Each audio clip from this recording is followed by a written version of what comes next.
ये government sector के 5 सरकारी बैंक थे जिनके बारे में पहले मैंने वीडियो बनाया था, और उसमें मैंने आप लोगों को उसके फंडामेंटल्स भी चेक करवाए थे, और उसमें आपको रिकमेंड भी किया था कि आप इसमें एंट्री बना सकते हैं और इस लेवल पे बना सकते हैं। क्या क्या लेवल से वो भी मैं आपको दिखाऊंगा कि किस लेवल पे क्या बताया था, और अभी उनमें क्या चल रहा है वो भी मैं आपको बताऊंगा।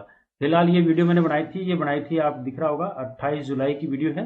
तो मैं चार्ट पे आपको दिखाऊंगा 28 जुलाई में उनका क्या स्टेटस था और आज के डेट में क्या चल रहा है। फिलहाल देखें तो ये वीडियो उसे 28 जुलाई वाली है। इसमें मैंने ये 2-3 मिनट की वीडियो, एक बार इसको सुनेंगे। ये 5 स्टॉक है: state bank of India, IDBI bank, bank of Baroda, bank of India और यूको बैंक। ये 5 बैंकों का मैंने इस समय बताया था। पूरा वीडियो है, कई सारा लंबा वीडियो है, लेकिन मैंने ये 5 बैंक बताए थे जो कि 2-3 मिनट में कवर हो जाते हैं। तो एक बार इसको सुन लीजिए, उसके बाद उनमें करंट स्टेटस क्या चल रहा है वो मैं बताऊंगा, और अब हम उसमें क्या कर सकते हैं, और मैं ये क्यों कहता हूं कि हमें लेवल पे बाइंग करनी चाहिए, उसको भी मैं आपको जस्टिफाई करने की कोशिश करूंगा। तो एक बार आप मेरे साथ बने रहिए और इसको सुनिए। एसबीआई, तो एसबीआई में इसका अभी तक ब्रेकआउट हुआ था, ये ब्रेकआउट लेवल था और ये कंफर्मेशन था, कंफर्म करके फिर वापस नीचे आ गया। ये जाएंगे स्टॉक क्योंकि रेपो रेट पे गिरी है, और जैसे पावल साहब की कमेंट थोड़ी ठीक होगी और टैरिफ वार थोड़ा सा ठीक हो जाएगा, ये चलेगा। और इनके बिना तो मार्केट चल नहीं सकता। एसबीआई तो बहुत बड़ा बैंक वैसे भी, तो आप इंतजार कीजिए, और बाइंग के लिए मेरे हिसाब से कोई दिक्कत नहीं है, इस लेवल पे आप प्लान कर सकते हैं। उसके बाद चलते हैं आईडीबीआई। आईडीबीआई को भी जानों से गिराया जा रहा है और रिटेलर को भगाने के लिए पूरी पूरी कोशिश की जा रही है। तो ये लेवल बहुत अच्छा है, इसमें अपॉर्चुनिटी है। अब 93 तो बहुत अच्छी अपॉर्चुनिटी है, आप इसमें प्लान कर सकते हैं। जैसे ही ये प्राइवेट सेक्टर में जाएगा, क्योंकि गवर्नमेंट इसको बेच रही है, जैसे प्राइवेट सेक्टर जाएगा फिर ये आपको पकड़ में नहीं आएगा। तो अभी इसमें F I S D S भी इसीलिए इसमें इस तरह से प्लान कर रहे हैं ताकि ये नीचे आता रहे और वो सस्ते में लेते रहें। तो डरने की जरूरत नहीं है, आप इसमें प्लान बना सकते हैं। मेरे हिसाब से 3% तो एटलीस्ट प्लान कर ही सकते हैं। Bank of Baroda, bank of Baroda अभी तक ब्रेकआउट नहीं हुआ है। जो सरकारी बैंक अभी तक उनके ब्रेकआउट नहीं हुए हैं, तो वो अपने बाइंग रेंज में आराम से उसमें 6% लगा सकते हैं। लेकिन फिर वही बात है कि एक ही सेक्टर में सारे नहीं लगाने। अब मैं तो यहाँ आपको दिखा रहा हूँ 5-6 बैंक है सरकारी, तो सब में अगर आप अच्छे अच्छे लगा देंगे तो आपका तो 36% तो आपका उसी में हो जाएगा। तो ऐसा नहीं करना है। आप इसमें इसको इस तरह से प्लान कर सकते हैं कि हर बैंक में आप 2% या 1-1% ही लगाएं। अमाउंट आपको देखने में थोड़ा सा कम लगेगा, लेकिन वो ठीक रहता है, सेफर साइड भी रहता है। तो आप इसमें 2-2% के हिसाब से प्लान कर सकते हैं। 2%, 2%, 2%, इस तरह से 10% मैक्सिमम बनेगा।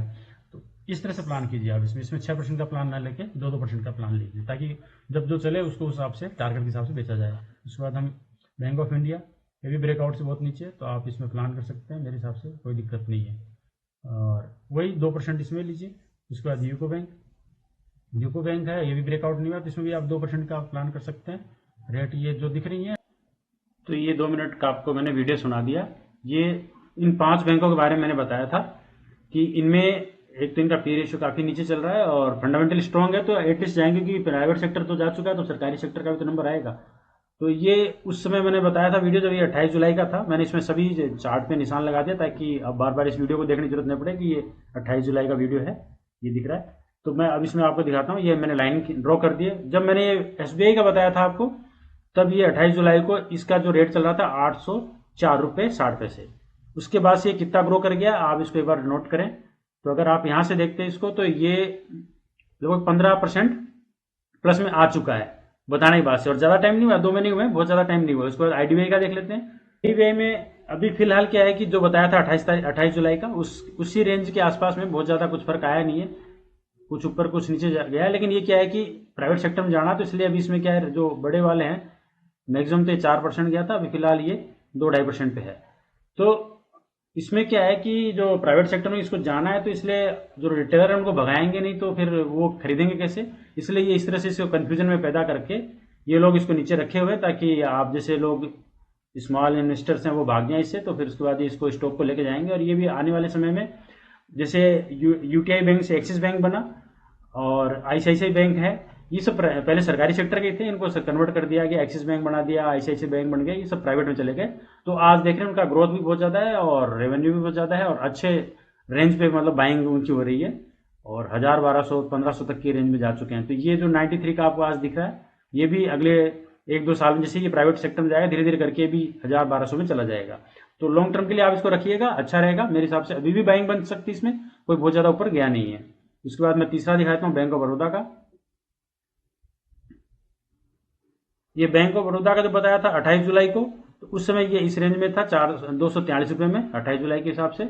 उसके बाद से अब तक इसमें कितना ग्रो हो गया, 2 महीने की बात हुई, ज़्यादा नहीं हुई, लेकिन आप लोग क्या भरोसा नहीं करते ना खुद पे ना दूसरों पे, इसलिए दिक्कत आती है। इसमें मैक्सिमम तो 15% दे दिया, लेकिन आज की डेट में करंट देखें तो फिलहाल भी ये 12% 13% पे तो बैठा हुआ है। उसके बाद चलते हैं हम बैंक ऑफ इंडिया का। बैंक ऑफ इंडिया में कितना परसेंटेज अभी तक प्लस में आ गया है, तो ये 28 जुलाई का ये लगा दिया है निशान। उस दिन 113 रुपये 22 पैसे में था, और अभी ये कितना जा चुका है, मैक्सिमम इसका क्या है 24%, लेकिन फिलहाल भी देखें तो 23% तो ये प्लस में है। उसके बाद हम देखते हैं यूको बैंक। यूको बैंक में देखेंगे तो इसमें बहुत ज्यादा ग्रोथ अभी नहीं आई है फिलहाल, लेकिन फिर भी ये क्योंकि बैलेंस शीट अच्छी है तो जाएंगे ये, बस कुछ टाइम की बात है। मैक्सिमम तो ये 10% गया था, फिलहाल ये भी 7% के आसपास में प्लस में है। कहना है मतलब ये कि जब आप अगर अपना बैलेंस शीट अपना पोर्टफोलियो देखोगे तो आपका पोर्टफोलियो माइनस में दिख रहा होगा, हो सकता है 10% 15% माइनस में भी हो, लेकिन अगर आप लेवल पे बाइंग करेंगे तो ये माइनस में होने का मतलब नहीं। मेरा अभी भी पोर्टफोलियो बहुत अच्छा प्लस में है, हालांकि उसको जिक्र करने की ज्यादा जरूरत नहीं, लेकिन मैं वैसे आपको बता रहा हूँ। तो आप लेवल पे बाइंग कीजिए। इसमें मैंने लेवल बताए थे, 2 महीने 3 महीने लगते हैं, 6 महीने भी लग जाए कोई बात नहीं, लेकिन आपको प्रॉफिट होगा। लेकिन प्रॉफिट के लिए वो है कि लेवल पे बाइंग करनी पड़ेगी, और फंडामेंटली कोई स्टॉक अगर अच्छा है तो उसको नीचे तो ले जाया जा सकता है, लेकिन उसको नीचे रोका नहीं जा सकता। एटलीस्ट लास्ट में स्थिति यही आएगी कि उसको आखिर में ऊपर जाना ही पड़ेगा, क्योंकि बाइंग इतनी ज्यादा आ जाती है फिर उसको ऊपर ऑपरेटर मतलब उसको रोक नहीं पाता नीचे, फिर दूसरे ऑपरेटर भी घुस जाते हैं और उसको सस्ते में देख के ऊपर लेके जाते हैं। तो अगर ये चीज ठीक लग रही है तो मैं आपको एक चीज और बता देता हूँ। इसके अलावा मैंने वीडियो बनाई थी एक पेनी स्टॉक्स की, जिसमें सरकारी सेक्टर के ही जो बैंक है, जो छोटे बैंक है उनके बारे में मैंने बताया। जैसे कर्नाटका बैंक था, J&K बैंक था, साउथ इंडियन बैंक था, और तमिलनाडु बैंक था। तो इन बैंकों का भी मैंने बताया हुआ, और एक यूनियन बैंक का सेपरेट वीडियो भी मैंने बनाया हुआ है। इनका मैं पार्ट 2 बनाऊंगा इस वीडियो के अलावा, तो उसमें मैं आपको बताऊंगा कि इनमें क्या हुआ स्थिति। ये भी पुराने हैं वीडियो, तो वो दिखा देता हूँ आपको। तो मैंने बनाया था 3 महीने पहले, यानी 5 जुलाई को बनाया था मैंने। इसमें पेनी स्टॉक्स के बारे में, जो सरकारी सेक्टर के बैंक थे, छोटे बैंक थे, उनके बारे में बनाया था। तो इसको भी अपन नेक्स्ट वीडियो में चेक कर लेंगे कि इसमें क्या हुआ। अगर ये वीडियो ठीक लग रही है आपको, तो आगे भी मैं और वीडियो आपको बताऊंगा जिसमें आपको अच्छे लेवल पर बाइंग कैसे करें वो भी मैं आपको बताऊंगा। उसके लिए आपको स्टॉक में चैनल में बना रहना पड़ेगा। मेरा चैनल का नाम है इन्वेस्ट ट्रेडर्स, INVESTRADERS, लास्ट में S डबल है, इसको भूलना नहीं।